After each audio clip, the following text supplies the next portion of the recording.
surat dan yang saya hormati Bapak Ibu Guru UPT Negeri 2 Banjarsurat. Jadi hari ini adalah saya melakukan diseminasi atau melakukan sosialisasi kaitannya tugas dari modul 1 D4 Pendidikan Guru Kepanatan 10 yang di sini materinya adanya disiplin positif.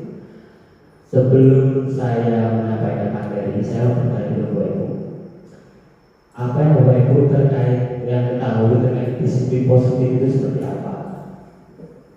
Bapak Ibu, yang Bapak Ibu ketahui dulu.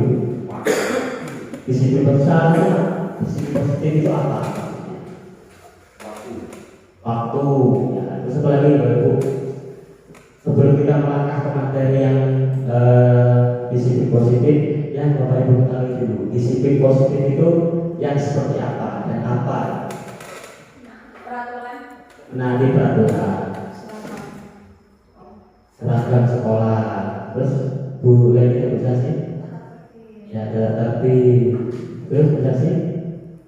Seorang guru harus apa ya?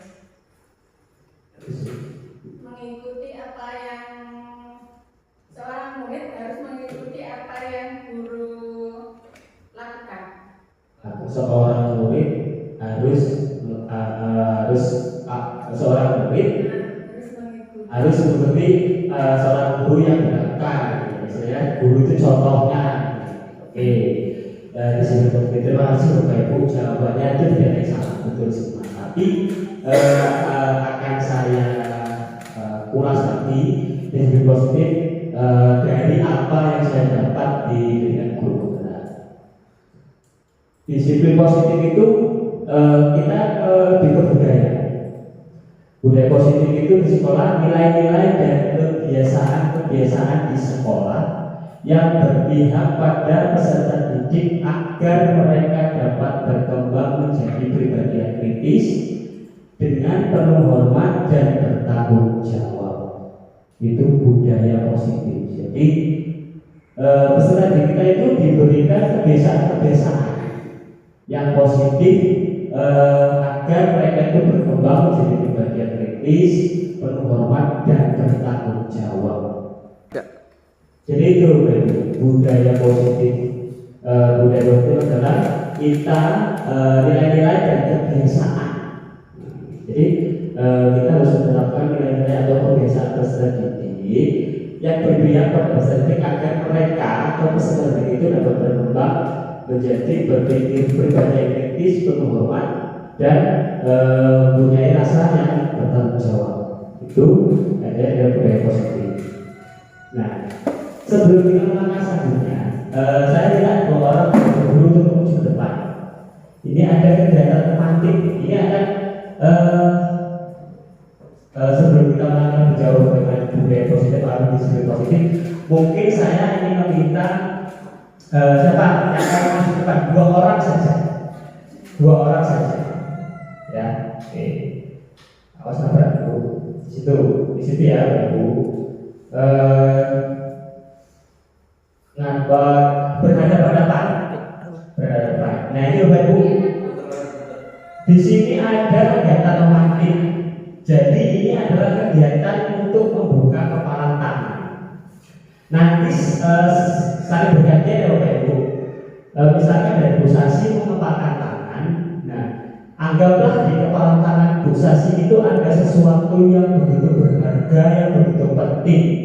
Nah, kemudian Bu Lili itu mencoba merayu, kemudian membujuk, mengintimidasi, meraih, menggoda, menggelitik supaya Bu Sasi itu bisa membuka tangan. Satu tangan saja. Nah, jadi ini responnya Bu Sasi itu seperti apa? Nanti gantian. Ya, oke, sekarang bisa dimulai. Ayo coba. Iya, mau bujuk Bu Sasi biar membuka tangannya. Terserah mau dibujuk, mau dikritik, mau diantemi, mau dimarahi, terserah. Coba Bu, kemudian jawab apa yang di sini sama ini. Coba apa yang bilang? Jangan minta lo nanti tak kasih. Tak beli sebelah lah. Ini penasaran ini? Tahu dengan itu. Iya banget banget ini. Tak beli sebelah kalau enggak beli apa ya? Es krim deh. Beli es krim. Beli apa ya? Ini mau nih. Oh Oke, iya. Iya. dan buka ya. Ya. Oke, sekarang gantian Lili. Dulu saya boleh bisa bukakan kepala tangan. Oh. Apakah isinya ini terlalu istimewa? Oh, banget. Ini aku boleh saya berikan sebentar saja. Apa ini baru kita Ibu ini gimana? Iya dong. Apa ya? Nanti ibu saya belikan kue coklat. Oh iya, asik. Oke, berarti ini semuanya membuka ya. Oke. Sekarang yang pertama dulu dari Bu Sasi, apa alasan Anda untuk membuka kepala tangan Anda tadi? Alasannya itu yang pertama karena saya belum ingin membuka kepala tangan itu, mungkin saya ingin melihat usaha dari Bu Yuli bagaimana membujuk saya. Ya. Terus lambat laun lama-kelamaan ternyata usaha Bu Yuli itu menunjukkan kesembuhannya, jadinya saya membukakan kepala tangan. Iya, jadi kalau saya itu prinsipnya suka goyang. Prinsipnya suka goyang. Dan dia nggak mau nih karena dia rasa saya kok berani lebih besar. Jadi prinsipnya orang sana. Dan ini monggo. Berarti kayak jajan. Dan ini Saya kenapa tadi membuka tangan ketika bisa sih meminta ya, karena yang pertama tadi merayu dengan kata-kata, terus yang kedua itu memberikan imbalan. jadi kalau Bu Sasi itu prinsipnya kalau Bu itu dia gampang luluh dengan kata-kata. Nah, kan tadi sudah tahu kita dulu. Nah, sekarang pertanyaan yang ketiga, dan kegiatan itu yang memegang kendali itu sebetulnya siapa? Yang memegang kendali untuk membuka, dan misalkan ibu tadi nggak mau buka, siapa sebenarnya yang memegang kendali? Bisa sih kayaknya. Enggak, kan ibu juga merasakan. Yang mengepalkan tangan. Siapa Yang tadi? mengepalkan tangan. Kan semuanya sudah mengepalkan. Siapa? Diri sendiri. Iya, betul. Oke, terima kasih. Boleh Bu, silakan kembali. Oke. Ya, jadi intinya Bapak Ibu, dengan kegiatan tadi ada satu orang mengepalkan tangan, satu lagi mungkin tadi misal Bu Yuni masuk ke dengan kegiatan itu adalah kontrol, atau yang mengontrol itu diri kita. Walaupun membujuknya seperti apa, memberikan uang puluhan juta, bulan miliar, ketika kita tidak mau membuka, ya kita tidak bakal membuka. Ataupun ketika ini membuka, kalau kita itu nggak mau membuka, kan nggak bakal bisa membuka. Terlepas dari itu, gurunya itu merayu memberikan uang. Intinya adalah posisi kontrol kita, atau kendali yang memegang kendali itu diri sendiri. Gitu ya, jadi atas dasar keinginan diri sendiri. Itu mengawali kita dengan budaya disiplin positif. Kita lanjut. Nah ini baru budaya positif itu ada 6. Yang pertama itu disiplin positif dan nilai-nilai kebajikan universal. Yang kedua teori motivasi, hukuman, penghargaan, dan restitusi. Kemudian ada keyakinan kelas, ada kebutuhan dasar manusia dan dunia berkualitas, ada restitusi 5 fungsi kontrol, dan yang terakhir restitusi segitiga restitusi. Ini nanti akan kita bahas, saya sudah rangkum. Nanti ketika mau ada yang bertanya, silakan bertanya. Jadi jangan nunggu saya sampai selesai materi, misalkan perasaan saya mau menjelaskan yang prinsip positif dan ada yang prioritas, boleh kita dan boleh berulang, maksudnya berulang ketika sudah bertanya, terus bertanya lagi boleh, tapi pertanyaan nggak boleh sama. Nah, boleh bisa tanya di sini nanya, nggak apa-apa. Kita lanjut ke disiplin positif dan nilai-nilai kebajikan universal. Tujuan kuliah dari beberapa disiplin positif itu agar terbentuk murid yang berkarakter, disiplin, santun, jujur, peduli, bertanggung jawab, dan merupakan pembelajar sepanjang hayat sesuai standar kompetensi lulusan yang diharapkan. Itu jadi disiplin positif dan nilai-nilai kebajikan universal. Nilai-nilai kebajikan universal pun juga itu ada banyak sekali. Ya, nilai-nilai kebajikan itu banyak sekali. Saya akan coba buka modulnya.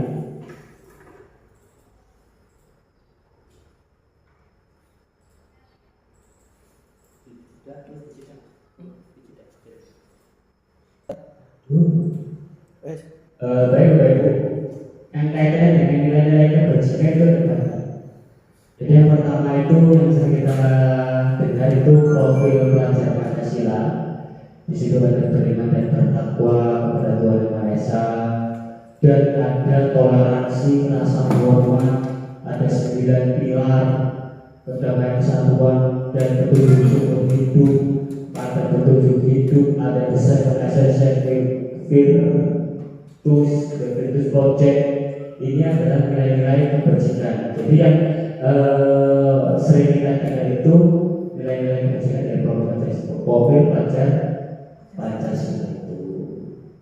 Ini kita disiplin positif dan nilai-nilai kebajikan universal. Dan disiplin positif dan nilai-nilai kebajikan itu sudah dirangkum. Jadi disiplin adalah bentuk kontrol diri untuk mencapai suatu tujuan yang mulia.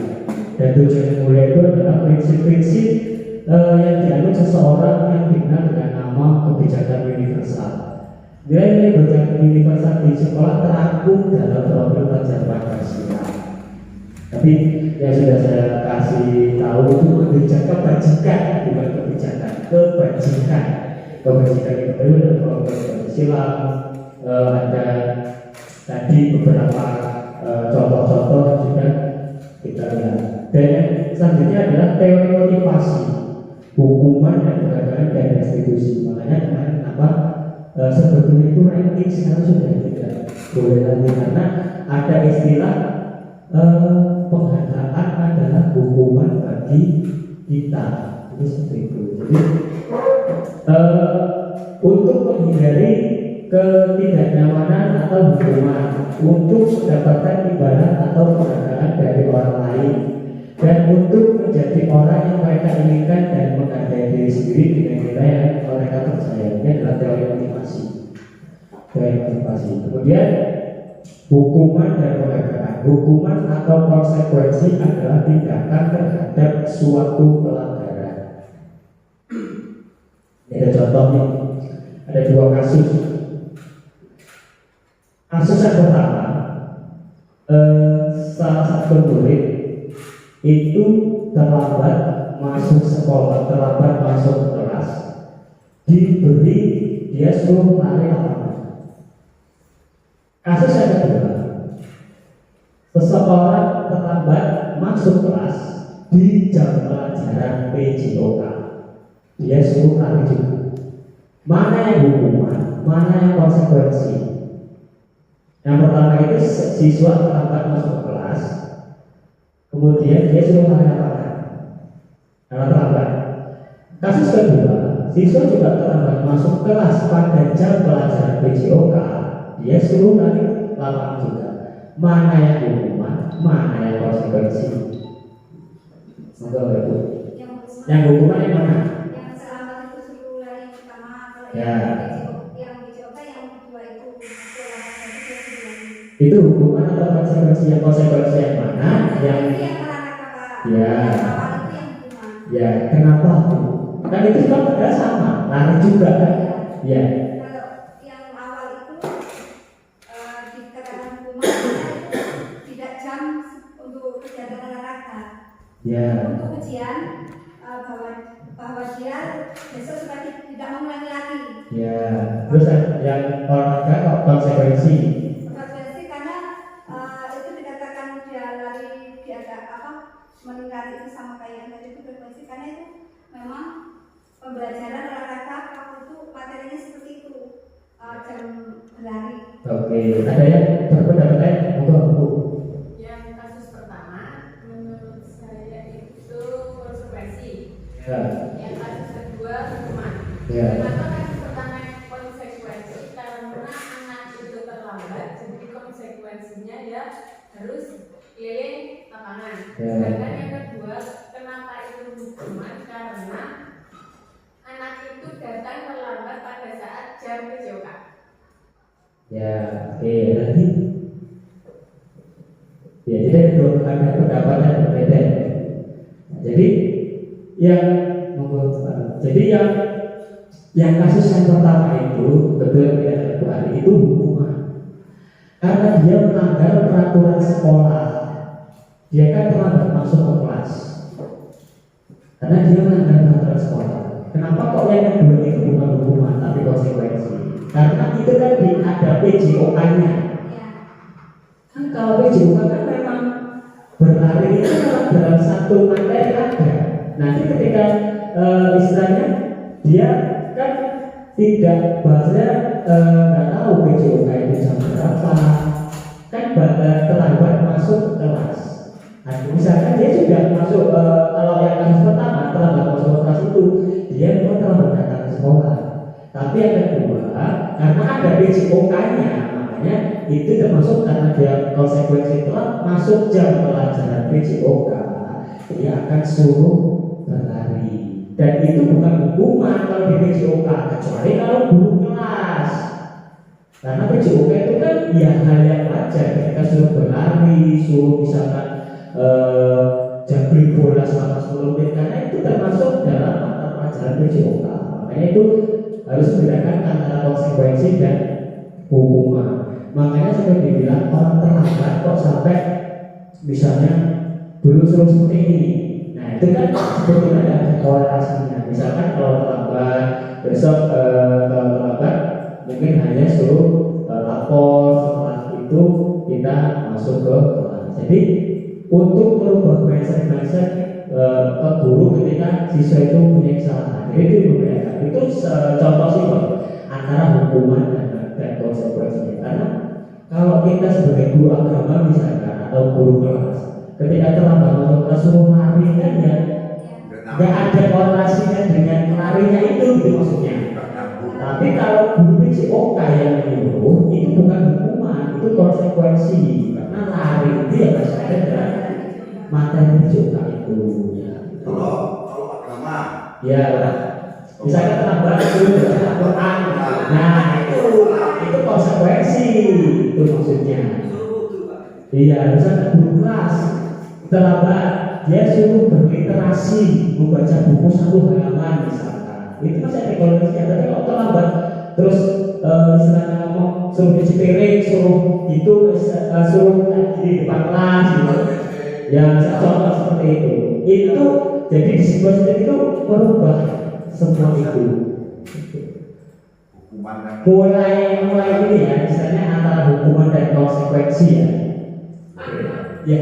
Jadi gini ya, kan kalau penerapan kurikulum merdeka itu sekarang kan tidak boleh memberikan hukuman. Jadi mungkin yang pas itu memberikan konsekuensi kepada siswa ya Pak ya. Iya, tapi yang ini tadi jalur sesuai. Jangan ibu sebagai guru kelas suruh berlari atau suruh seperti ini. Kalau ibu Amini yang memberikan itu konsekuensi karena dia pada saat materi PJOK misalkan dia bermain, dia suruh push up, suruh squat karena PJOK gitu. Ketika guru kelas kan tidak ada korelasi dengan mata pelajaran yang diaku. Jadi itu lebih konsekuensi. Nanti ada materi ketika siswa melakukan kesalahan ibu harus seperti apa. Jadi sudah tidak ada lagi bentak murid, menghukum murid gitu. Ini materinya. Mari kita coba bersama. Saya sudah belajar untuk melakukan seperti itu. Nanti ada itu namanya restitusi dari nanti.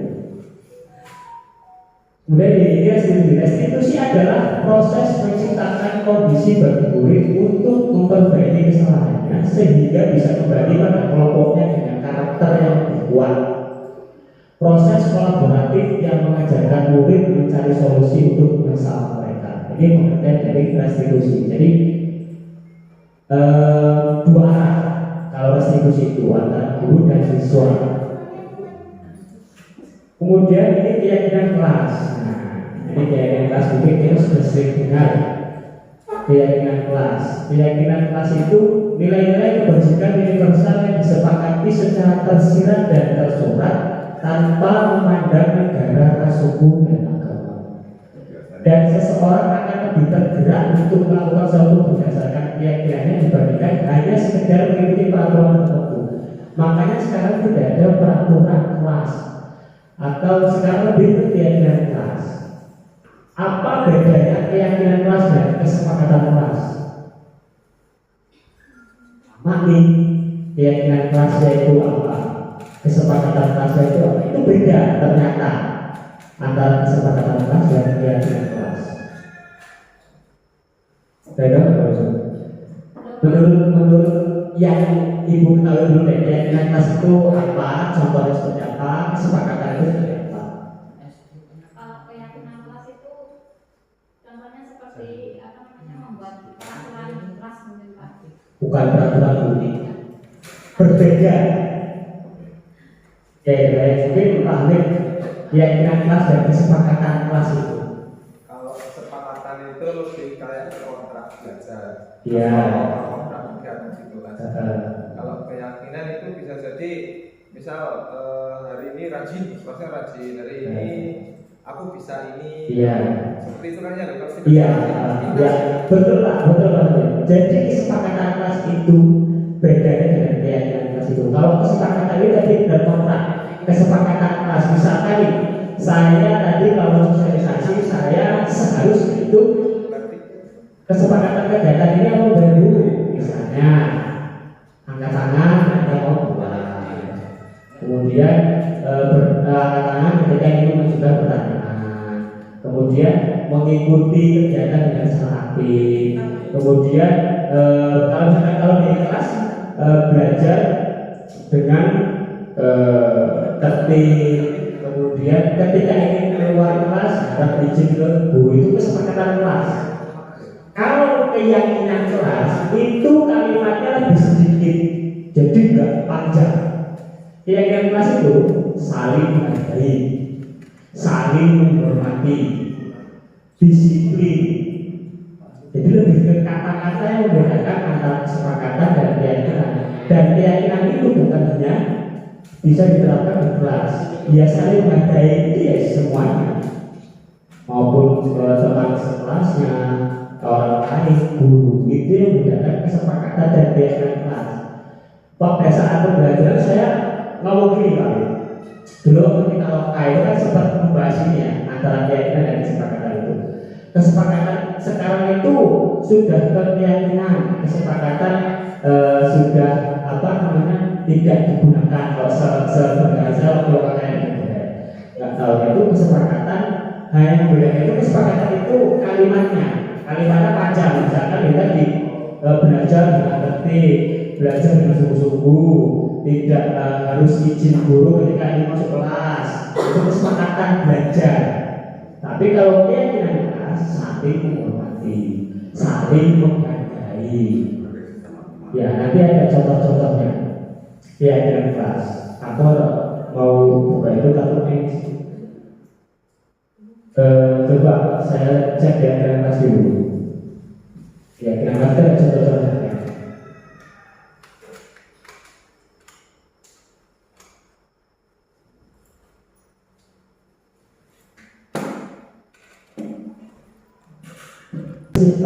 Bersifat abstrak dari peraturan yang lebih rinci dan konkret, jadi tidak terlalu berkata-kata.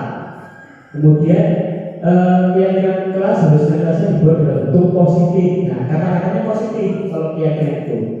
Kemudian semua warga sekolah hendaknya berkontribusi, maksudnya guru siswa. Jadi keyakinan kelas itu bukan dari gurunya, siswa memilih dan keyakinan bisa ditinjau. Nah, langkah-langkahnya itu biasanya. Nah, tahun kemarin sudah ada yang buat keyakinan kelas atau belum?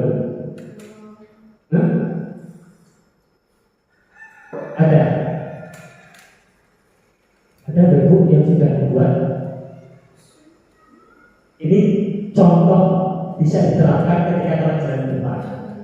Mempersilahkan warga sekolah untuk berjuang pendapat tentang peraturan yang perlu disepakati. Kemudian mencatat semua masukan warga sekolah di. Makanya sekarang kalau kita di itu atas panu besar itu, kemudian stick-note itu, yaitu untuk istilahnya siswa itu terus mencurahkan pendapatnya. Kemudian kalimatnya itu positif. Ini kalimat negatif, jangan berlari di kelas atau koridor. Ini penting. Jadi jangan sampai ada kata jangan. Jadi langsung aja berjalanlah di kelas. Jadi kalau apa namanya ada kata jangan itu kalimat negatifnya. Kemudian biasanya kalau siswa kalau tahun lalu saya sudah mencoba membuat keyakinan kelas, tapi siswa masih banyak yang bingung karena dia tidak tahu maksudnya itu gimana sih Pak, keyakinan kelas itu seperti apa sih Pak. Jadi akhirnya saya membuat sendiri. Jadi saya ini kira gimana, setuju nggak, ini nak gimana itu juga ya. Jadi itu hanya dari kita. Nah mungkin itu Bapak Ibu guru di tahun ajaran berikutnya. Jadi siswa itu Bapak Ibu buat positif, kalimat-kalimat positif. Siswa suruh memilih mana kira-kira yang akan kita pilih menjadi keyakinan kelas kita. Misalkan ibu sudah buat 20 keyakinan, ibu pilih 10 atau 5 saja. Nanti yang terbanyak disepakati.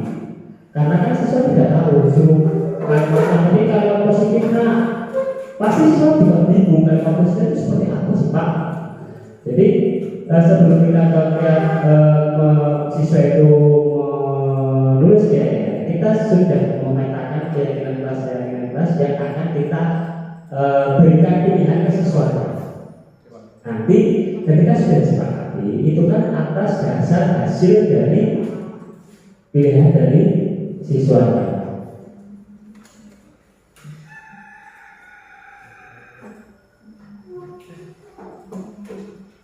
Itu ya untuk terkait dengan keyakinan kelas. Jadi ketika siswa itu sudah memilih, berarti siswa sudah sepakat untuk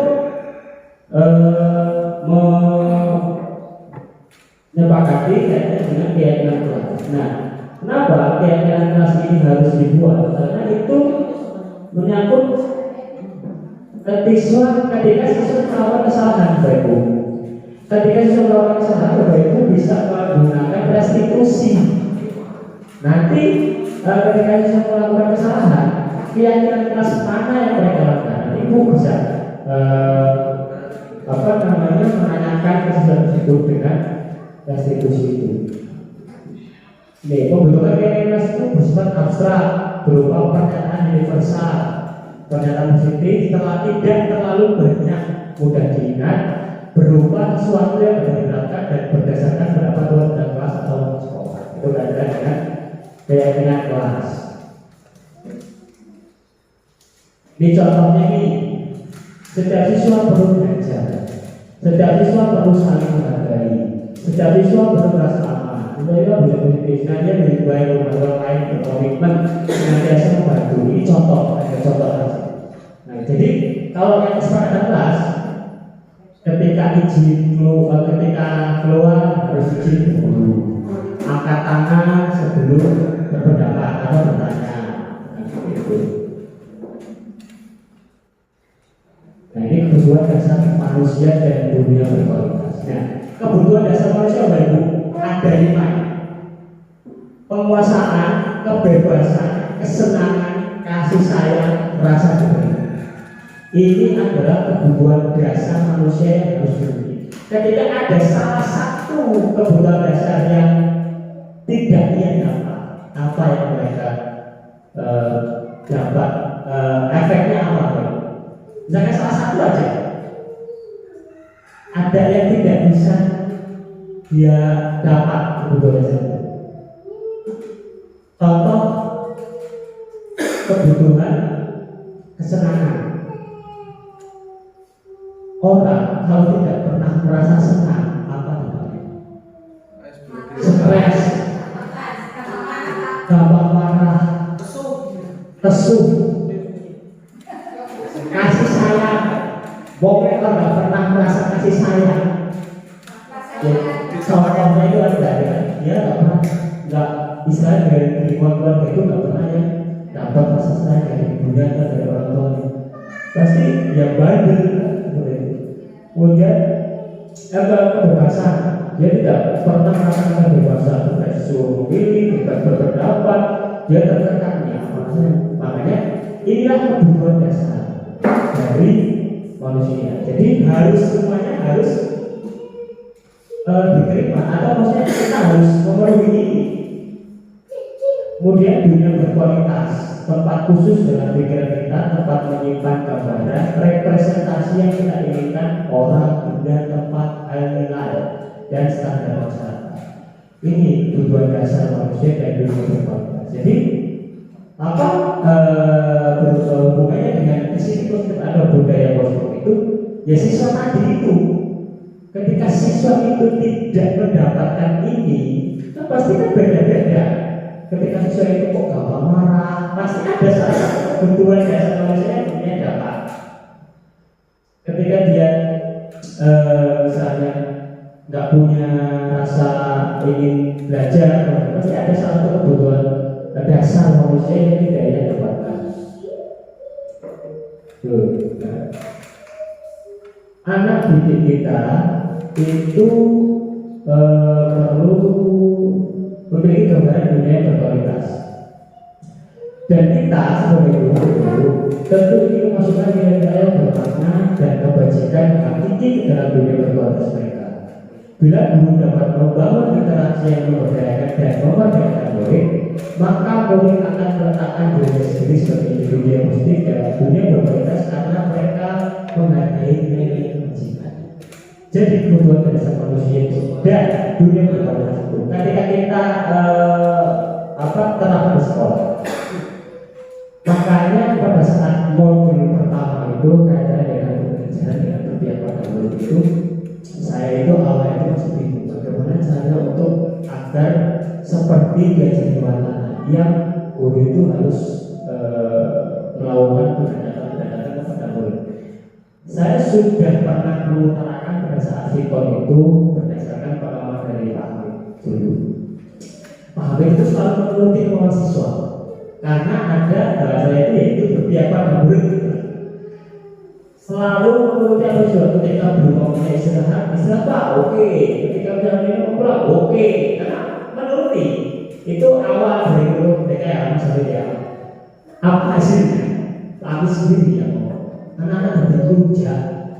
Nah itu yang kerasnya Pak. Terus ada lagi, oh berarti maksudnya itu berpihak pada murid itu bukan seperti itu. Mungkin ada yang kurang dari Pak Hamid, mungkin ada yang miss dari itu. Intinya kita itu harus membangun relasi dulu dengan siswa itu. Jadi kan kuncinya itu relasi. Bagaimana kita membangun relasi dengan siswa. Jadi bukan menuruti mahasiswa itu adalah cara kita membangun relasi. Enggak, relasi itu melakukan pendekatan. Misalnya kita itu berada ada jam, misalnya kita memberikan pelajaran, ada siswa yang membutuhkan, kita melakukan pendekatan kepada siswa. Bagaimana kita membangun relasi atau hubungan baik ke siswa. Ketika siswa itu sudah terjalin hubungan baik dan relasi ke kita, apapun yang kita suruh, apapun yang kita instruksikan, pasti anak itu akan ingin melakukan. Contohnya, saya merasakan juga contohnya. Saya Fahrul itu dulu di kelas itu nakal, tak perintah aku itu. Misalnya masih nakal. Tapi pada saat di kelas 6 itu, saya merasa mulai dekat dengan Fahrul.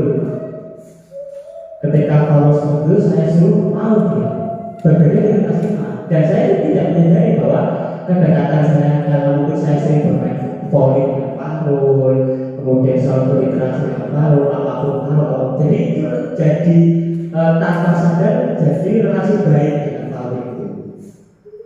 Misalkan Bapak Ibu guru ada mau membangun relasi dengan siswa, ada jam kosong nih, misalnya jam kosong. Mungkin saya ngobrol ini kan jam kosong. Coba dong cerita oh mencintai kita, ya walaupun mencintai alur idul misalnya.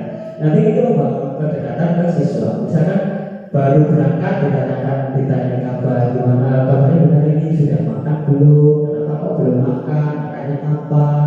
Ya itulah bagaimana cara Bapak Ibu membangun relasi itu intinya. Ketika relasi itu sudah terjadi dengan baik, berpihak pada murid itu akan bisa kita akan dengan mudah kita terapkan. Dan berpihak pada murid itu bukan yang Pak Guru tadi apa maunya murid itu turuti, tapi dari kita melakukan pembelajaran sampai kita pulang sekolah itu melibatkan murid.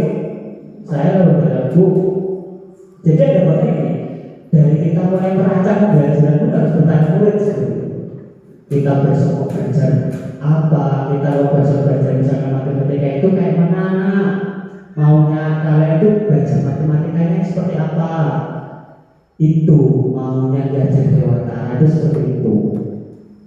Berpihak pada murid. Ada macam apa? Ada macam mungkin bisa diceritain Pak. Kalau misal sambil tanya Pak, Apa? Oh Mas. Kembali terkait masalah apa tadi, kesepakatan. Ya. Kalau misal kesepakatan itu kan kayak semacam kontrak belajar itu ya, itu memang dibolehkan ya? Boleh. Jadi ada kesepakatan ada keinginan. Oh. Kesepakatan itu diterapkan pada saat Pak Ahmed itu nanti belajar. Ya. Ketika keyakinan kelas, yaitu belajar, lagi main di lingkungan sekolah. Itu jadi hal positif itu tadi keyakinan kelas. Kalau misal tadi kan keyakinan kelas itu kan disepakati. Ya. Misal dari 20 pilihan keyakinan kelas yang akan diterapkan atau yang menjadi kebiasaan, Ya. itu memang harus disepakati Pak. Iya harus disepakati. Kalau tidak disepakati itu ketika siswa itu melanggar. Itu gimana? Tadi kan nggak boleh kena hukuman, nggak boleh kena ini. Iya, nah itu nanti akan bereksekusi Pak.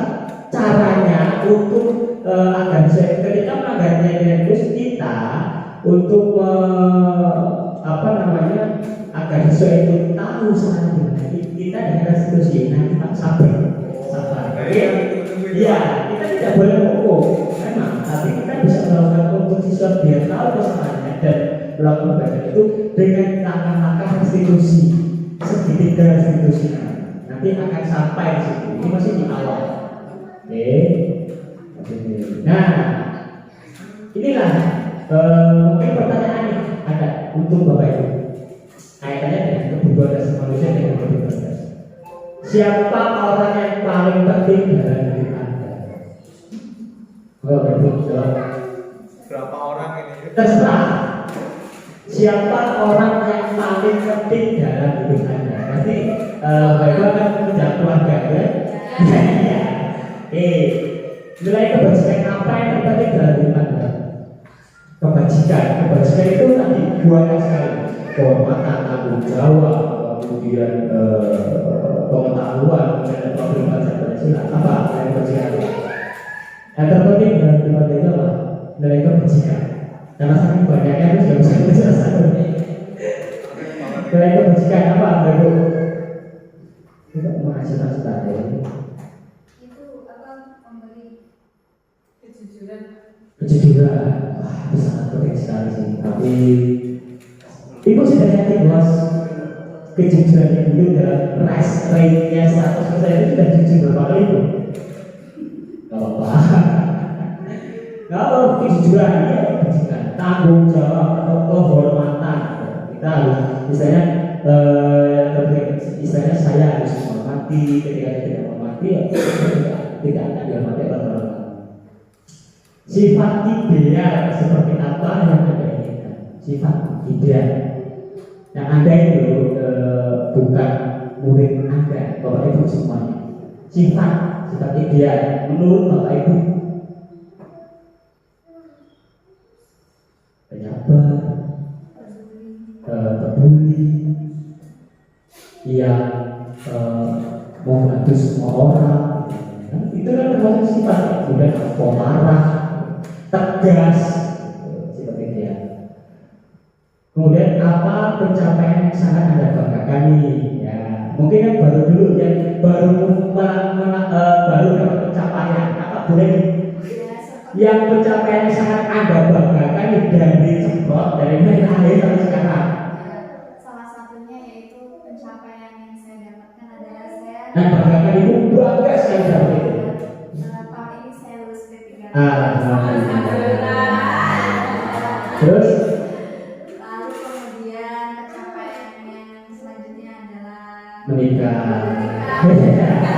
Jadi termasuk pencapaian banyak buat saya yang menikah loh. Iya, itu termasuk pencapaian. Jadi harus kita bangga.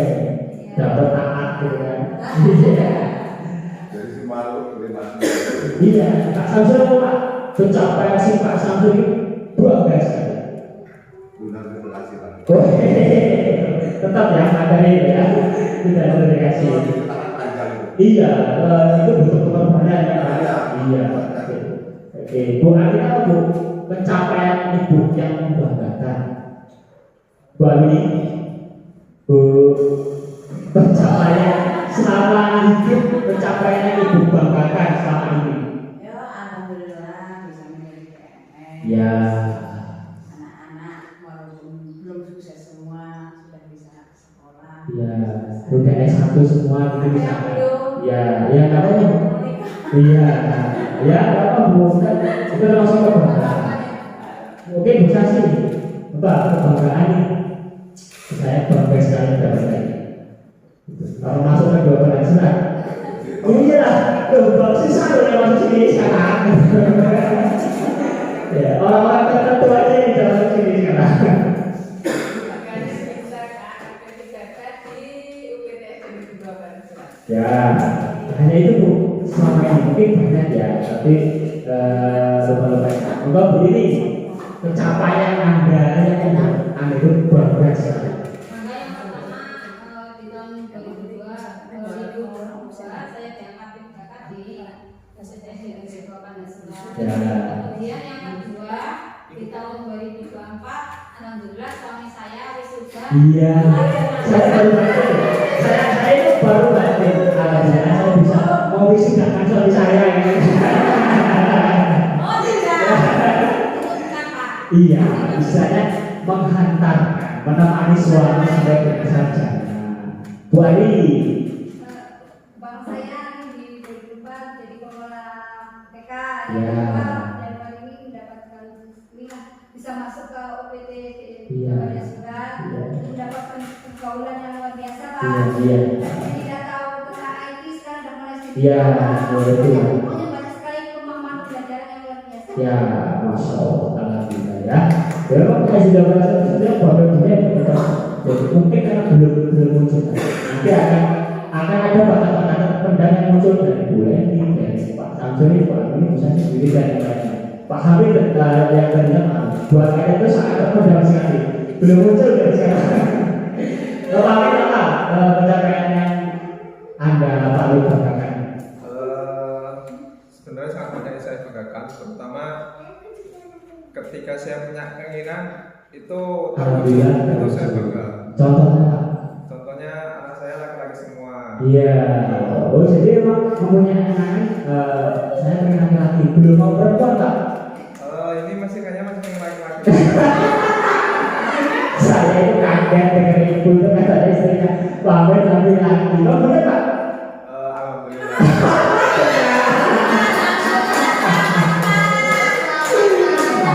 Pak Eja. Waduh itu dong. Oh pernah. Terus. Nah ini pekerjaan ideal nih. Menurut Bapak Ibu pekerjaan ideal. Pasti kalau saya di sini dikatakan pekerjaan ideal itu ASN. Menurut Bapak Ibu ini apa bukan? Ada lagi. Menurut Bapak Ibu pekerjaan ideal apa? Ya kalau untuk saat ini jadi pendidikan Pak. Menjadi pendidik, guru berarti. Guru. Ketika benar nggak apa-apa. Ya nggak apa-apa Pak. Kalau untuk saat ini karena alhamdulillah sudah diangkat dari awal ditambahkan rezekinya. Ya berarti seorang guru atau seorang pendidik ya. Mungkin ada yang lain selain dari ini pekerjaan idealnya. Ibu rumah tangga itu kayaknya bagus aja bu. Bukan siapa yang gaji suami ya. Selain Pak berpendidik itu mencari wawasan tentang saya nih pribadi malam ini kadang dapat job menjaga orang sakit, ternyata ada dampak positifnya Pak tentang kesehatan. Jadi di luar pendidikan dengan kita menjaga orang sakit di rumah sakit itu ternyata kita dapat ilmu tentang kesehatan. Oke. Istilahnya pekerjaan apa sebenarnya istilahnya ada ilmu di luar. Oke, baik. Mungkin bisa disediakan dulu Pak Aja. Disediakan dulu kita proposi. Dari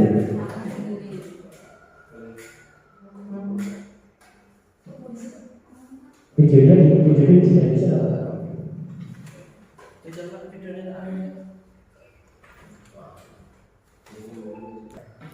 Oke. Itu tadi pekerjaan ideal ya. Jadi ada seorang guru, ada ASN, ada pekerjaan tambahan untuk menjaga menjaga orang sakit, tapi ada ilmu baru tentang kesehatan itu. Apa yang paling bermakna nih dalam hidup Bapak Ibu? Yang paling bermakna dalam hidup? Mempunyai keturunan Ya, yang itu. soleh. Ya, alhamdulillah, masya Allah, tabarakallah. Iya. Contohnya salah satunya asal Iya. pondok. Iya. Adabnya itu sedikit lah bisa berubah. Ya, dan yang paling terpenting adalah setelah dari pondok ya Bu. Jadi itu harus kegiatan di pondok itu ya harus diterapkan. Jadi jangan merasa di pondok saja, tapi setelah di pondok sampai dia tua. Nah ini Bu, restitusi ya. Ini adalah 5 posisi kontrol guru pada saat menangani siswa yang melanggar. Bapak Ibu posisinya di mana? Penghukum, pembuat merasa bersalah, teman, pemantau atau manajer. Level tertinggi posisi kontrol guru itu ada di manajer. Jadi beliau bukan hanya memvalidasi salah, tapi dia bisa langsung bagaimana solusinya untuk memperbaiki. Itulah dari manajer itu. Jadi 5 posisi kontrol guru. Jadi sekarang itu posisi baik itu teman. Ya benar teman. Contoh kasus bagaimana? Ketika kan Bapak Ibu sudah posisinya ditemani. Kasus ada ibu menggantikan kelas saya kelas 5. Ibu saya kasih tugas, ibu nanti gantikan kelas saya, kemudian itu tugasnya, terus siswa tolong suruh saya semua ya Bu. Kemudian ibu masuk membawa tugas, dan bila itu ada satu murid yang tidak mengerjakan. Bagaimana ibu seorang teman itu posisi sebagai teman bagaimana untuk memberikan instruksi ke orang salah satu salah dua murid yang dia tidak mengerjakan tugas. Karena teman itu bisa dilihat dari cara kita ngomong, posisi kita ngomong itu. Gimana tuh?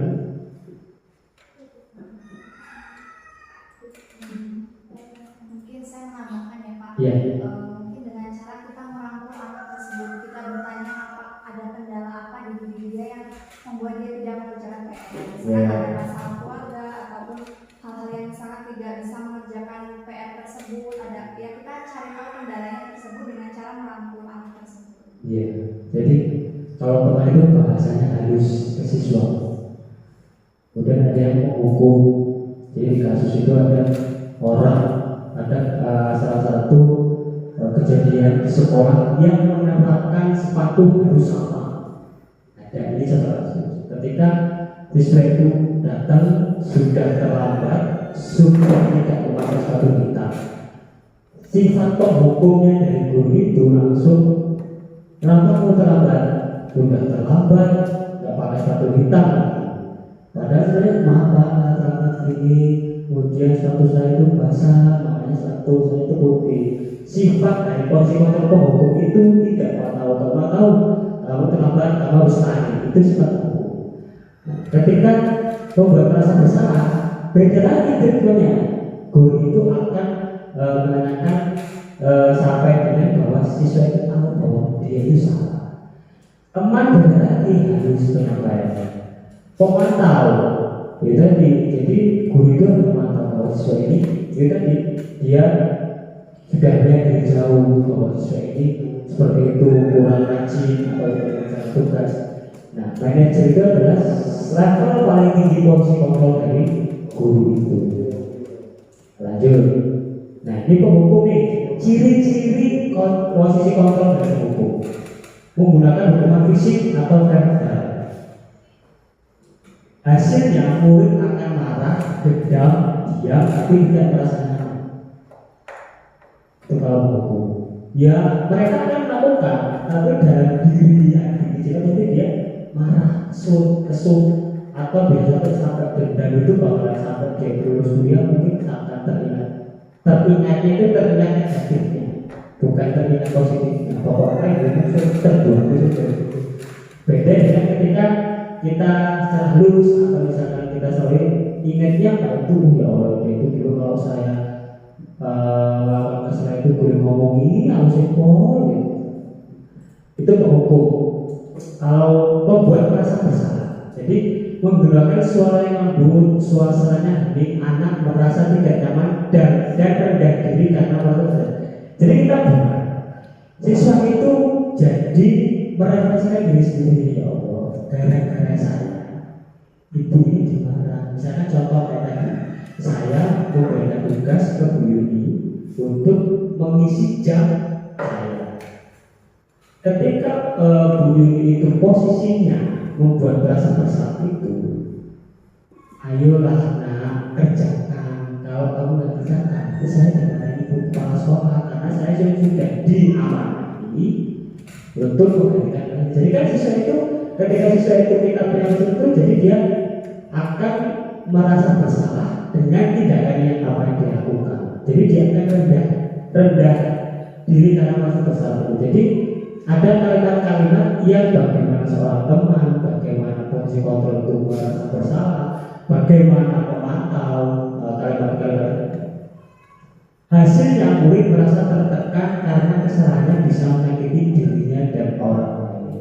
Maksudnya bukan tertekan dengan gurunya, dia tertekan dengan apa yang mereka lakukan kesalahan. Ketika dia seperti itu, dia akan mencoba memperbaiki agar kesalahannya tidak terulang kembali.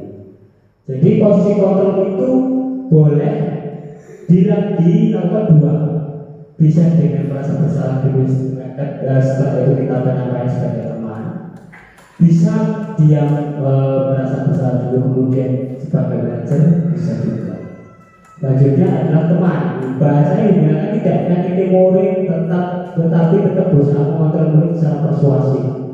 Tadi kita lakukan baik-baik apa harus dari informasi dulu sebetulnya. Pasti siswa itu ada alasan kenapa begitu. Nanti ketika itu terjadi, ketika baru sudah membuat keyakinan kelas, itu yang jadi bahan bahasanya senjata itu. Kan sudah melakukan keyakinan kelas. Ketika kamu melakukan kesalahan ini bertentangan tidak dengan keyakinan kelas kamu, nanti baru dikasih solusi. Kemudian dampak positifnya akan lebih akrab, dampak negatifnya anak menjadi ketergantungan terhadap guru tersebut. Tetap ada dampak negatifnya. Jadi ada ketergantungan. Makanya kita harus memposisikan guru itu ada kalanya kita itu berteman, ada kalanya kalian harus mengerti bapak sebagai guru atau orang tua. Ketika tidak ada batasannya, jadi tadi ketergantungan udah jadi yaitu dengan guru itu kayak contoh dari Bu Rahayu kemarin, Pak itu bukan Pak tapi malah dengar itu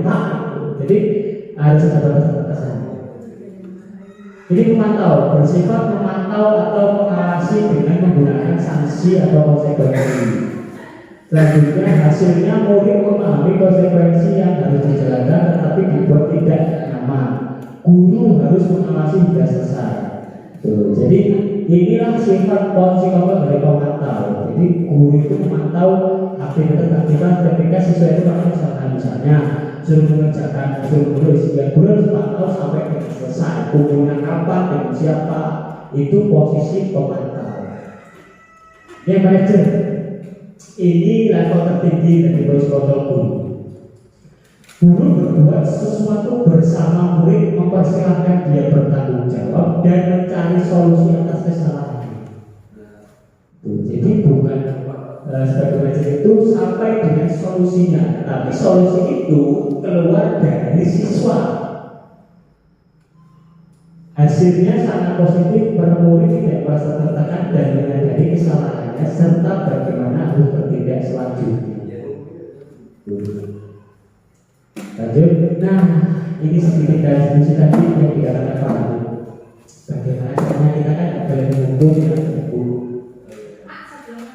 Ya, monggo.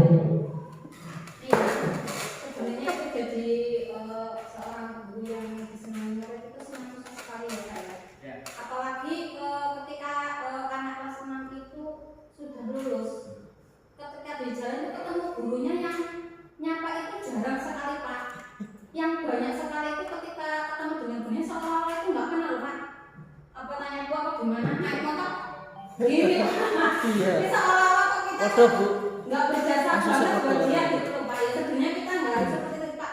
Disapa aja dulu, kita tuh udah senang sekali Pak. Berarti kan emang bagaimana sih Pak supaya seorang guru itu apa namanya bisa disenangi oleh murid ya. Baik itu anak yang masih Ada yang atau di luar. Iya, baik, terima kasih. Jadi gini Pak, fokusnya seperti bulan ada hasil yang apa? Oke, terima kasih. Yang terpenting ya manusia itu tidak harus makan terus sebenarnya. Jadi yang penting ketika ada dua anak, kita sudah melakukan restitusi kepada orang yang melakukan kesalahan, sudah mengubahkan karakter.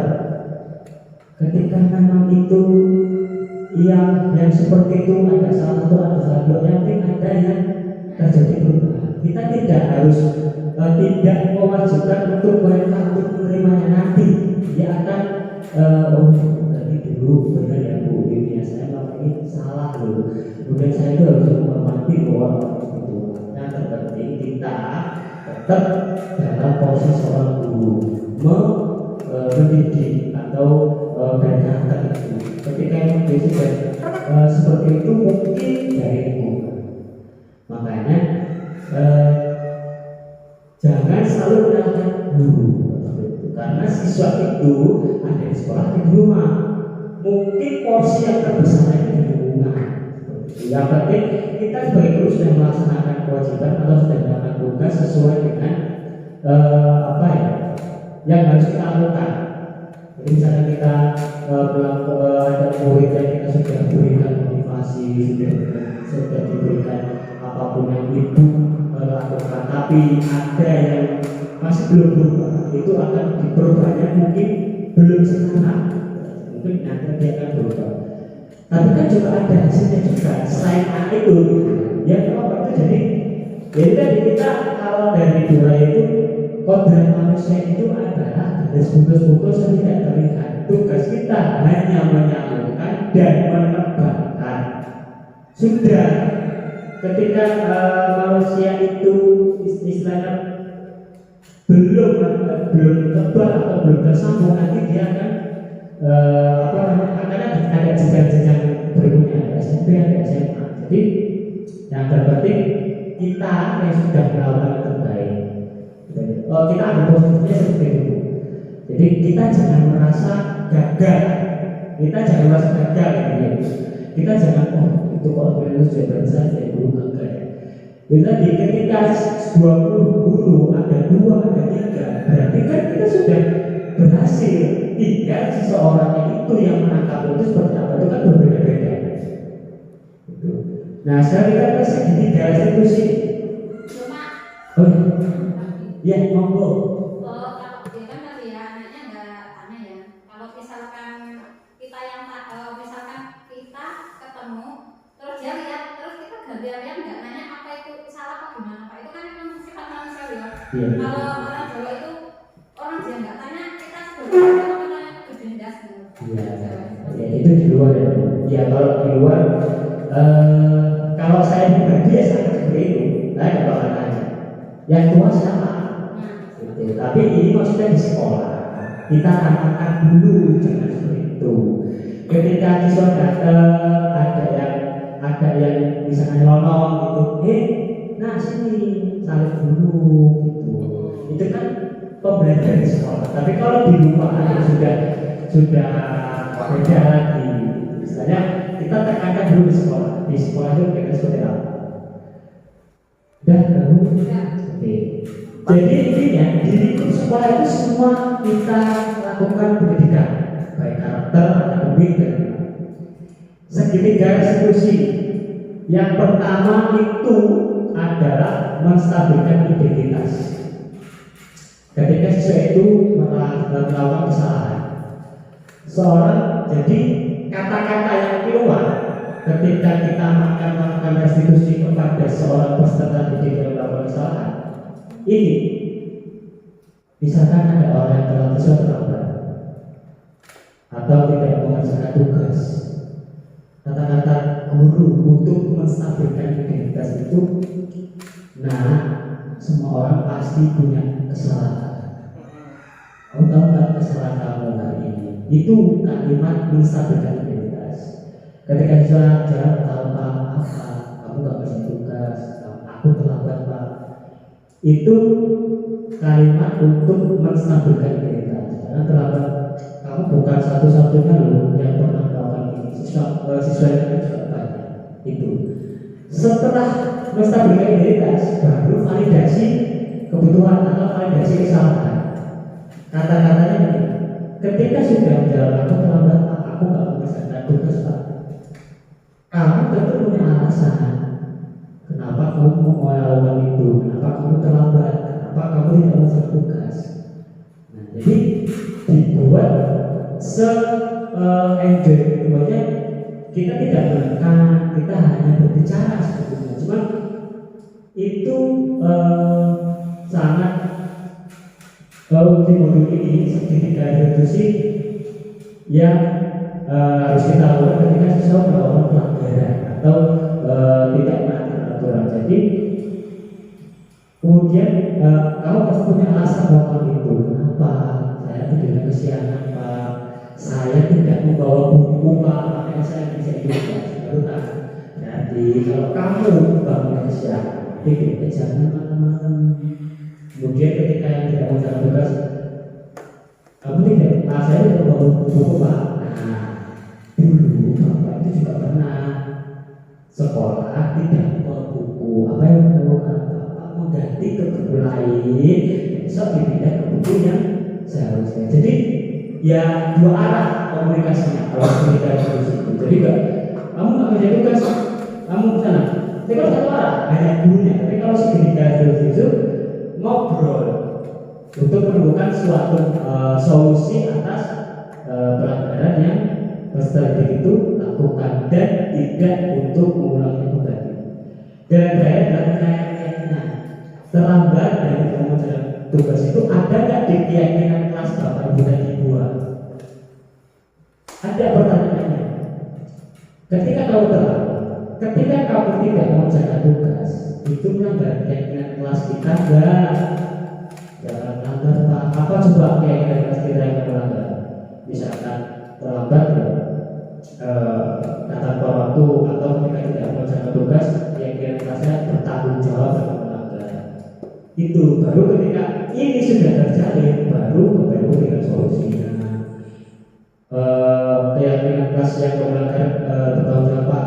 Baik. Nah kemudian kamu akan kamu bisa memperbaiki masalah ini atau tidak? Bisa Pak. Caranya seperti apa? Saya akan menuliskan tugas di buku, kemudian saya akan kumpul besok dengan Bapak. Baik, saya tunggu. Jadi adem rasanya kalau ketika itu. Ya memang manusiawi. Ketika siswa itu selalu melakukan kesalahan kreasi dan seperti itu, ya kita tetap dengan sabar harus melakukannya seperti itu. Kita sudah tidak ada manusia, tidak ada kesabaran. Di kurikulum merdeka kita harus tetap dengan konsisten seperti itu. Jadi tidak ada harus berburu, bagus anak, tapi kurikulum merdeka kita dituntut untuk menangani siswa yang melakukan kesalahan itu dengan seperti itu. Ketika 1 kali, 2 kali, 3 kali, 4 kali, 5 kali, mungkin akan berhasil di 10 kali. Waktu dilakukan karya ya Pak atau apa itu kan 1 kali, 2 kali, 3 kali, 4 kali, 5 kali, ya kita harus terus gitu kan. Gitu. Jadi ya kurikulum merdeka lebih ke karakter. Jadi harus istilahnya kenapa kok disebut positif? Dia melakukan sesuatu tanpa adanya tekanan, tanpa adanya ketakutan, karena ada dalam diri mereka ingin melakukan kegiatan positif. Kegiatan positif yang ada di luar sekolah sudah diakui baik dulu waktu itu masuk ke kelas gak ada gurunya mesti doa. Ya, itu diri positif. Jadi dia karena sudah terbiasa melakukan itu. Jadi nggak ada ayo tidak, karena dia sudah seperti dia nggak sudah mau atas keyakinan mereka bahwa kalau masuk kelas itu doa wajib. Iya. Jadi doa juz amma setelah itu kan biasanya kan doa kan hanya sekali gitu ya kan doa. Tapi di sini kan juz amma ya berapa juz itu, berapa suratan. Nah itu jadi maksudnya itu tadi, jadi guru itu harus sudah tidak ada lagi siswa itu takut dengan guru. Jadi dia melakukan disiplin positif atas keyakinan dari siswa itu sendiri. Sulit tidak? Sulit, memang sulit. Tapi ya kita harus melakukan dan menanamkan disiplin positif ke siswa.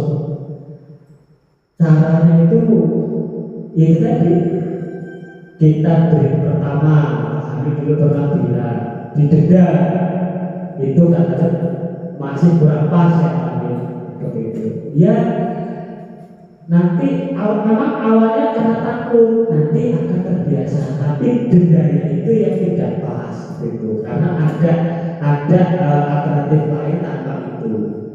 Jadi ya sulit memang sulit, tapi ya kita coba, ketika tidak bisa hasilnya tidak terlihat di sekarang, mungkin nanti di SMP dia akan bisa menerapkan situasi itu. Yang terpenting jangan terfokus dengan hasil, karena itu jadi bumerang. Ketika itu hasilnya tidak sesuai, kita merasakan tapi ya Allah, aku boleh isi kok di rumah. Yang terpenting kita sudah melakukan, kita sudah memberikan apa yang bisa diharapkan. Kata 1, 2 itu pasti ada yang membekas, ada yang melakukan perubahan. Oke. Terus menstabilkan identitas. Tujuannya mengubah identitas anak dari orang yang gagal karena melakukan kesalahan menjadi orang sukses. Setiap orang pasti pernah berbuat salah. Kamu bukan satu-satunya. Kita bisa menyelesaikan masalah ini. Ini pertanyaan menstabilkan identitas. Yang kedua, validasi tindakan yang salah. Kamu pasti punya alasan mengapa kamu melakukannya. Adakah cara yang lebih efektif untuk kamu agar mendapatkan hal itu? Kemudian menanyakan keyakinan kelas apa yang sudah kita sepakati. Kamu ingin menjadi orang yang seperti apa? Selanjutnya validasi tindakan yang salah. Kamu pasti punya alasan mengapa yang kamu lakukan, mengapa kamu melakukannya. Adakah cara yang lebih efektif untuk kamu agar mendapatkan hal itu? Dan itu ya. Demikian penjelasan mengenai refleksi segitiga diskusi berbagai upaya untuk dapat dilakukan dalam membangun budaya sekolah, tentunya untuk mewujudkan membutuhkan pembiasaan yang tidak bisa dilakukan dalam waktu yang singkat. Memang tidak sebulan 2 bulan, bisa bertahun-tahun. Selain itu, proses ini membutuhkan peran semua pemangku kepentingan sekolah. Jadi bukan nekmu bakal bude ya, yuk aneh memang. Jadi kita harus sama-sama saling berkolaborasi. Gitu. Jadi intinya disiplin positif itu atas kesadaran dari peserta didik, kemauan mereka tanpa merasa takut, tanpa merasa tertekan. Bagaimana cara kita melakukannya? Jadi kita harus memposisikan diri sebagai teman, sebagai manajer. Dan terima kasih. Oke itu Bapak Ibu. Ada ya ini hanya sekelumit. Padahal itu sangat banyak sekali. Mudah-mudahan dengan adanya kegiatan sosial diseminasi budaya positif bisa memberikan pemahaman yang tadinya disiplin positif hanya tertib hanya ini, sekarang sudah tahu bagaimana cara melakukan budaya di sekolah, peserta didik, bagaimana cara melakukan restitusi, segitiga restitusi. Ada yang baru dengar kalimat ini atau sudah dengar segitiga restitusi? Ada yang baru dengar hari ini? Baru ya, segitiga restitusi. Jadi yang pertama itu menstabilkan identitas, memvalidasikan dan makanya segitiga restitusi itu kita harus punya senjata keyakinan kelas dulu. Kalau keyakinan kelas belum dibuat, kita nggak punya senjata. Makanya mungkin untuk tahun depan kita berkolaborasi untuk membuat keyakinan kelas. Bagaimana langkah-langkahnya ya kita berharap kita bisa bantu, kita bikin dulu keyakinan kelas kita berapa poin, sehingga sudah memilih tempel. Nanti itu akan jadi senjata kita melakukan sebuah restitusi. Ya Pak ya. Kalau kita nggak punya keyakinan kelas ya kita senjatanya apa? Tidak ada. Mungkin itu Bapak Ibu ada yang ditanyakan. Kalau untuk saya kan sudah cuti Pak. Ya. Itu kan termasuk yang disepakati itu kan kesepakatan wali kelas. Ya. Kalau saya apa sendiri Pak? Tidak apa-apa kesepakatan kelas di pembelajaran agama, tapi keyakinan kelas. Keyakinan kelas itu agama itu ya ikut apa yang sudah di wali kelas. Iya. Iya. Jadi guru maba itu harus tahu keyakinan kelasnya. Kan pasti kan nggak apa-apa Pak. Misalkan dia bapak ada siswa yang tidak melaksanakan tugas, ngaku dalam keyakinan kelas, jangan sini. Dan itu jangan diomong ya, dipanggil siswanya. Berdua itu ngobrol ditok lah bahasanya. Jadi biar siswa itu tidak malu, juga dia merasa nyaman. Dan tadi kita harus menanyakan dulu alasannya kenapa, kita gali dulu informasi baru kita berikan solusi. Dan solusi itu jangan Bapak Ibu guru yang menentukan apa yang akan kamu perbaiki dengan kesalahanmu. Apa coba? Jangan terlambat ya, berarti saya besok tidak malam tidurnya, atau ketika tidak mau jalan tugas, nanti saya tidak tapi kemudian besok anak-anaknya di rumah, tidak. Kan itu. Jadi dari itu, jadi pokoknya kita buat sesuai itu menyadari masalah, ingin memperbaiki masalah, dan bisa menemukan solusi atas kesalahan siswa. Mungkin ada lagi Pak Ibu, sudah cukup ya. Baik, terima kasih Bapak Ibu. Kegiatan hari ini terkait aksi nyata budaya positif sudah selesai. Kalau ada yang berkata saya kurang berkenan, saya mohon maaf. Saya Ayu, selamat